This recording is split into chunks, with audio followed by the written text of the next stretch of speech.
कि कई साल पहले दुनिया पे देवताओं और शैतानों का राज हुआ करता था। इसी बीच देवताओं और शैतानों के बीच में एक बड़ी जंग होती है, जिसमें एक देवता ज्यूस के बेटे परस्यूस ने क्रैकन नाम के एक बड़े शैतान को मार के इंसानों की हिफाजत की थी। अब देवता ज्यूस का ये बेटा परस्यूस डेमीगॉड था, यानी कि आधा देवता और आधा इंसान। इस जंग के खत्म होने के बाद उसने इंसान बनकर रहने को तरजीह दी। हालांकि उसके बाप ज्यूस ने उसको ये ऑफर की थी कि अगर वो चाहे तो वो उसे पूरा देवता बना सकते हैं। इंसान बनकर रहते हुए उसे बहुत सारी मुश्किलात का सामना करना पड़ा, मगर वो ऐसे ही जिंदगी गुजारता रहा। और इसी बीच उसकी बीवी की भी मौत हो गई। परस्यूस का एक बेटा भी था, और उसकी बीवी की ये आखिरी ख्वाहिश थी कि वो उनके बेटे को एक देवता या फिर कोई सोल्जर बनाने के बजाय एक आम मछुआरा बनाए। इसी तरह वो लोग देवताओं को पेश आने वाली मुश्किलों और चैलेंजेस से दूर रह सकते थे। और अपनी बीवी की इसी ख्वाहिश की वजह से परस्यूस ने कभी भी अपने बाप ज्यूस को याद नहीं किया। मगर एक दिन अचानक से ज्यूस उससे मिलने खुद आ जाते हैं। वो परस्यूस को बताते हैं कि इंसानों ने देवताओं को पूजना बहुत कम कर दिया है, जिसकी वजह से उनकी ताकतें कम से कम होती जा रही हैं। और जैसे जैसे देवताओं की ताकतें कम होती जाएंगी, इस दुनिया में उनकी बनाई हुई चीजें भी तबाह होना शुरू हो जाएंगी। और यही ज्यूस की परेशानी की वजह थी, जिसकी वजह से वो परस्यूस की मदद चाहते थे। अभी वो बात कर रहे थे कि वहां पे जलजला आने लगता है, जिसको देख के परस्यूस समझ आता है कि टाइटस की दीवारें कमजोर पड़ रही हैं। टाइटस एक जेल थी जिसको देवताओं ने बनाया था।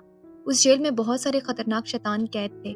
टाइटस में एक बहुत ही खतरनाक शैतान कैद था जिसका नाम क्रोनोस था, और वो ज्यूस का बाप था। फिर ज्यूस परस्यूस को कहते हैं कि अगर ये सब ऐसा ही चलता रहा तो टाइटस की दीवारें कमजोर होते होते एक दिन वो तबाह हो जाएगा, और वहां से क्रोनोस समेत सारे शैतान आजाद हो जाएंगे और वो इंसानों को तबाह करके रख देंगे। और उसके अलावा देवता भी हमेशा की तरह कभी अमर नहीं रह पाएंगे, मतलब कि फिर देवताओं की भी मौत हो सकती है। ये सब सुनने के बाद परस्यूस ज्यूस से पूछता है कि वो उसे ये सब क्यों बता रहे हैं। ये तो देवताओं का प्रॉब्लम है, वो तो एक इंसान है। जिस पे ज्यूस उससे कहते हैं कि क्रोनोस को रोकने के लिए परस्यूस ही उनकी मदद कर सकता है। अब परस्यूस उनको साफ इनकार कर देता है, क्योंकि वो नहीं चाहता था कि वो और उसका बेटा देवताओं की किसी भी मुश्किल में फंसे। ये सुनकर ज्यूस उदास होकर वहां से चले जाते हैं। अब अगले सीन में ज्यूस अपने भाई पोसाइडन और उसके बेटे एरीज के साथ अंडरवर्ल्ड में अपने दूसरे भाई हेडीज से मिलने जाते हैं, ताकि वो तीनों मिलकर टाइटस की दीवारों को टूटने से रोक सकें। मगर हेडीज पोसाइडन और ज्यूस की मदद करने से साफ इनकार कर देता है, बल्कि उल्टा एरीज के साथ मिलकर उन दोनों पर हमला कर देता है। अब यहाँ हमें पता चलता है कि हेडीज और एरीज आपस में मिले हुए हैं। वो दोनों चाहते थे कि क्रोनोस आजाद हो जाए और उनकी अमरता उन्हें लौटा दे। अब हेडीज और एरीज पोसाइडन और ज्यूस पे भारी पड़ जाते हैं और उन्हें हरा के कैद कर लेते हैं। अब दूसरी तरफ टाइटस की एक दीवार टूट गई थी, जहाँ से तरह तरह के शैतान बाहर आके इंसानों पर हमला करने लगे थे। अब इन शैतानों में एक 2 मुंह वाला ड्रैगन भी था, जो कि निकलते ही परस्यूस के गांव पे हमला कर देता है। परस्यूस उस वक्त मछलियां पकड़ रहा था, जो कि ये देखकर एकदम उस ड्रैगन पर हमला कर देता है। अब बहुत शदीद लड़ाई के बाद परस्यूस किसी तरह उस ड्रैगन को मार देता है, मगर इस बीच वो बहुत जख्मी हो गया था। अब परस्यूस अपनी मरहम पट्टी करने के लिए एक औरत के पास जाता है, जो उसके बारे में सब कुछ जानती थी। वो परस्यूस से कहती है कि लोग देवताओं को भूलते जा रहे हैं, जिसकी वजह से सब कुछ दिन ब दिन तबाह होता जा रहा है। अब ज्यूस का बेटा होने की वजह से वो भी डैमिंग गॉड है, और इस सिचुएशन में उसे कुछ ना कुछ तो करना ही चाहिए। जिस पे परस्यूस उसे कहता है कि उसने अपनी मरती हुई बीवी से वादा किया था कि वो अब खुद को और अपने बेटे को इस सब में नहीं पड़ने देगा। फिर वो उसे कहती है कि जब उसने वादा किया था तब सूरत हाल अलग थी, अब सिचुएशन और है, और एक डेमी गॉड होने की वजह से उसे अपने फर्ज से मुंह नहीं मोड़ना चाहिए। ये सुन के परस्यूस सोचने पे मजबूर हो जाता है। फिर वो अपने बेटे को लेकर पास में ही ज्यूस के एक मंदिर में जाता है, जिसकी हालत बहुत ख़राब हो चुकी थी, क्योंकि इंसानों ने वहाँ पे आना और ज्यूस को पूजना बहुत कम कर दिया था। अब वो वहाँ जाके ज्यूस को याद करता है, मगर ज्यूस के बजाय वहाँ पे जख्मी पोसाइडन आते हैं, क्योंकि ज्यूस को हेडीज और एरिस ने कैदी बना लिया था, क्योंकि वो उसकी सारी ताकतें निकाल के क्रोनोस को ट्रांसफर करना चाहते थे, ताकि वो फिर से आज़ाद हो जाए और उन्हें अमर कर दे। वो परस्यूस से कहते हैं कि अब इंसानों को बचाने के लिए तुम्हें ही कुछ करना होगा, क्योंकि देवता अब पहले की तरह अमर नहीं रहे। परस्यूस कहता है कि अगर देवता ये सब हल नहीं कर सकते तो वो क्या कर सकता है। वो तो खुद एक डैमी गॉड यानी कि आधा देवता है। इस पे पोसाइडन कहते हैं कि उसे अपने ही तरह के एक और डैमी गॉड यानी कि पोसाइडन के बेटे एग्नोर को ढूंढना है, जो कि इस वक्त रानी एड्रोमेडा की किंगडम में है। वहाँ पे उसके साथ मिलके उसे हेपेस्टस नामी एक आदमी को ढूंढना होगा।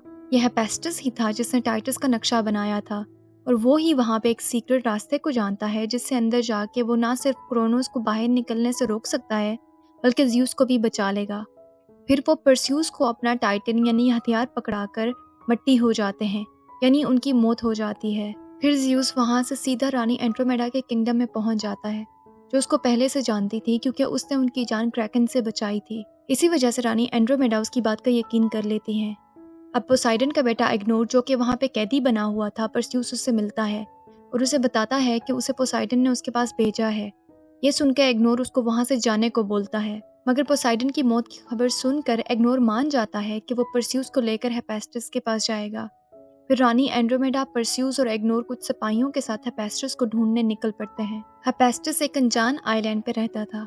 इसी सफर के दौरान इग्नोर परस्यूस को बताता है कि हेफेस्टस भी उनके बापों की तरह एक देवता है, जिसने हेडीज, पोसाइडन और ज़्यूस के हथियारों को बनाया था, और अगर इन तीनों हथियारों को मिला दिया जाए तो एक ऐसा ताकतवर हथियार बन सकता है जिससे क्रोनोस जैसे शैतान को शिकस्त दी जा सकती है। असल कहानी ये थी कि हेफेस्टस की ताकतें पोसाइडन और ज़्यूस ने उसे छीन ली थी, क्योंकि उसने एक बार हेडीज की मदद करके क्रोनोस को आज़ाद करना चाहा था। उसके बाद से अब तक वो एक आम इंसान बन के एक अनजान आइलैंड पे जिंदगी गुजार रहा था। अब वो उस आइलैंड पे पहुंच तो गए थे, मगर हेफेस्टस तक पहुंचने के लिए उन्हें एक बहुत ही घने और काले जंगल से गुजरना था। अब परस्यूस वहां देखता है कि वहां तरह तरह के फंदे लगे हुए हैं, और उन्हीं फंदों में से एक में इग्नोर फंस भी जाता है। अब फंदे में फंसते ही इग्नोर एक पिंजरे में कैद हो जाता है, और कोई उसे वहां से उठा के ले जाने लगता है, जिसके पीछे पीछे परस्यूस भागता है। अभी वो उसके पीछे भाग रहा था कि कोई उसकी तरफ एक बहुत बड़ा सा लकड़ी का डाल फेंकता है। अब हम देखते हैं कि ये सब करने वाले बहुत ही बड़े बड़े देव थे, जिनको इस कहानी में साइक्लोप्स बोला गया है।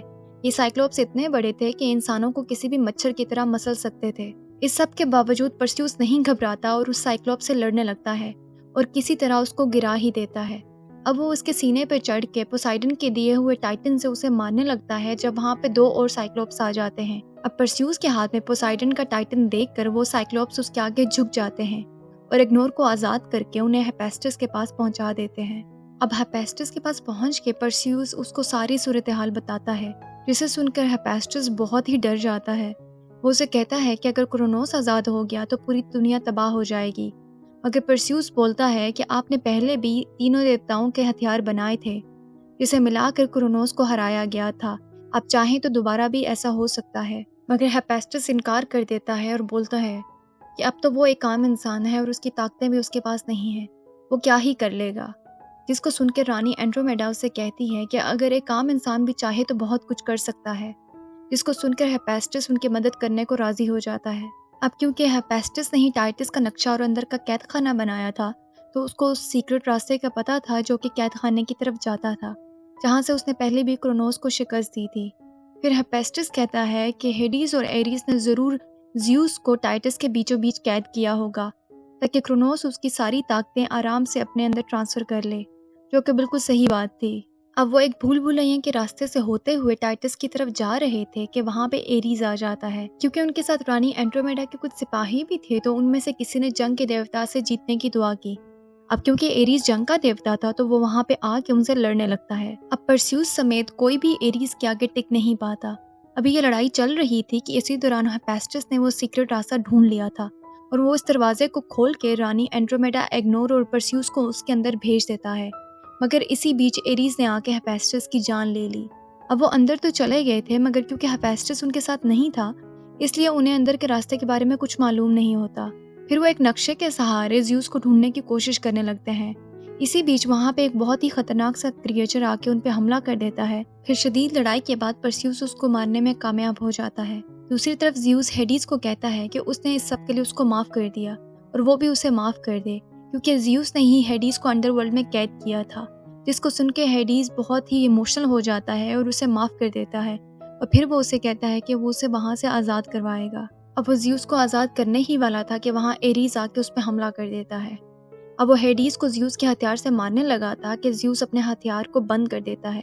अब क्योंकि वो ज़्यूस का हथियार था, इसलिए उसकी मर्जी के बगैर उससे किसी को मारा नहीं जा सकता। अब क्योंकि ज़्यूस ने एरीज को अपने हथियार से हेडीज को मारने से रोका था, इसलिए हेडीज उठकर एरीज पे हमला कर देता है, और वो दोनों लड़ते लड़ते नीचे गिर जाते हैं। अब नक्शे को फॉलो करते करते रानी एंड्रोमेडा, इग्नोर और परस्यूस भी वहाँ आ जाते हैं। अब बहुत ज्यादा कोशिश करने के बाद भी परस्यूस ज़्यूस को आज़ाद नहीं करवा पाता, क्योंकि उसकी सारी ताकतें क्रोनोस ने अपने अंदर जज़ब कर ली थी और वो आज़ाद होने ही वाला था।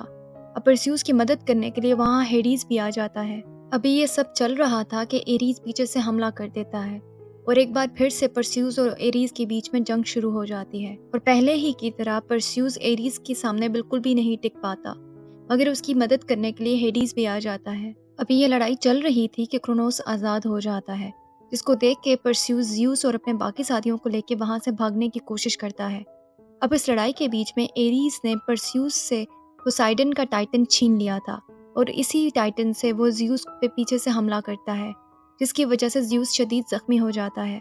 अब ये देखकर ज़्यूस फौरन से हेडीज और अपने हथियार को मिलाकर एक पोर्टल जैसा रास्ता खोलता है और उन सबको लेकर सीधा रानी एंड्रोमेडा के किंगडम में पहुंच जाता है। अब क्योंकि वहां पे कभी भी एरीज और क्रोनोस का हमला हो सकता था, इसलिए रानी एंड्रोमेडा अपनी सारी फौज को फौरन तैयार करती है। अब इस सारी तैयारी के साथ वो एरीज को तो हरा सकते थे, मगर क्रोनोस को मारने के लिए हेडीज, पोसाइडन और ज़्यूस तीनों के हथियार चाहिए थे। अब 2 हथियार तो उनके पास थे, मगर पोसाइडन का हथियार एरीज के पास था, जिसको हासिल करने के लिए परस्यूस टेलीपैथी के जरिए एरीज से राब्ता करता है और उसे चुनौती देता है कि वो आके उसे लड़े ताकि पता चले कि उन दोनों में से बेहतर कौन है।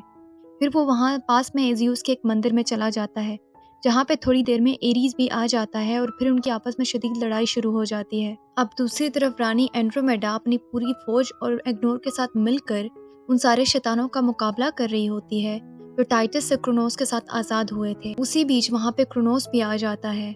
वो जहाँ जा रहा था तबाही मचाता जा रहा था, उससे लड़ना किसी के भी बस की बात नहीं थी। इसी बीच वहाँ पे हेडीज आ जाता है, जो जाके ज़्यूस से कहता है कि हम दोनों को मिलकर अपनी ताकतों से क्रोनोस को कुछ देर रोकना होगा ताकि परस्यूस को कुछ वक्त और मिल जाए। उसके बाद हेडीज ज़्यूस का हाथ पकड़कर अपनी आधी ताकतें ज़्यूस को दे देता है, जिसके बाद वो पहले जैसे हो जाते हैं। मगर इसके बावजूद भी वो दोनों मिलकर कुछ देर ही क्रोनोस को रोक सकते थे, मगर उसको मारना उनके बस की बात नहीं थी। ये जानते हुए भी वो दोनों क्रोनोस का मुकाबला करने के लिए निकल पड़ते हैं। अब क्रोनोस के सामने वो टिक तो नहीं पाते, मगर उससे लड़ते रहते हैं। इसी बीच ज़्यूस की ताकतें फिर से कम होने लगती हैं और वो फिर से जख्मी हो जाता है। दूसरी तरफ एक शदीद लड़ाई के बाद परस्यूस किसी तरह पोसाइडन के हथियार से एरीज को मार ही देता है और फिर वक्त जाया किए बगैर वो ज़्यूस, हेडीज और पोसाइडन के हथियार को मिलाकर एक बड़ा ताकतवर टाइटन बना लेता है। अब वो क्रोनोस को मारने के लिए तैयार था। फिर वो अपने उड़ने वाले घोड़े पे बैठ के क्रोनोस को मारने के लिए निकल पड़ता है, मगर ये काम इतना भी आसान नहीं था। अब बहुत देर ये लड़ाई चलती रहती है और आखिरकार परस्यूस क्रोनोस के मुंह के अंदर चला जाता है और उसके मुंह के अंदर जाते ही वो सीधा जाके उस टाइटन से उसके दिल पे हमला करता है, जिसके बाद एक शदीद धमाके के साथ क्रोनोस तबाह हो जाता है और परस्यूस उसके अंदर से बाहर निकल आता है। और बाहर निकलते ही वो सबसे पहले हेडीज के पास जाता है। वहाँ पे ज़्यूस भी होते हैं जो उसे कहते हैं कि उनका वक्त पूरा हो चुका। वो कहता है कि क्या हेडीज आपको बचा नहीं सकता, तो वो उसे बताते हैं कि हेडीज एक बार पहले ही ऐसा कर चुका है, अब दोबारा ऐसा करना नामुमकिन है। फिर वो उससे बात करते ही वहाँ पे मट्टी होके मर जाते हैं, क्योंकि देवताओं की मौत ऐसे ही होती थी। अब ज़्यूस के मरने के बाद परस्यूस हेडीज के पास आता है। हेडीज उसे बताता है कि देवताओं का वक्त भी खत्म हो चुका है और साथ ही उसकी ताकतें भी खत्म हो गईं। फिर वो ये बोल के वहाँ से चला जाता है। फिर परस्यूस वहाँ से रानी एंड्रोमेडा के किंगडम में जाता है। रानी एंड्रोमेडा और परस्यूस एक दूसरे को पसंद करने लगे थे, इसलिए परस्यूस बाकी की जिंदगी वहीं गुजारने का फैसला करता है। अगले सीन में परस्यूस का बेटा उसे पूछता है कि हम वापस कब जाएंगे, तो जवाब में वो कहता है कि हम वापस नहीं जाएंगे और बाकी जिंदगी एक सोल्जर की तरह गुजारेंगे। फिर वो उसे बताता है कि वो महान देवता ज़्यूस का पोता है और उसको अपनी तलवार दे के पूछता है कि क्या वो इस तलवार का बोझ उठा पाएगा, जिसके जवाब में उसका बेटा हाँ में जवाब देता है। उसके साथ ही ये मूवी यहाँ पे खत्म हो जाती है।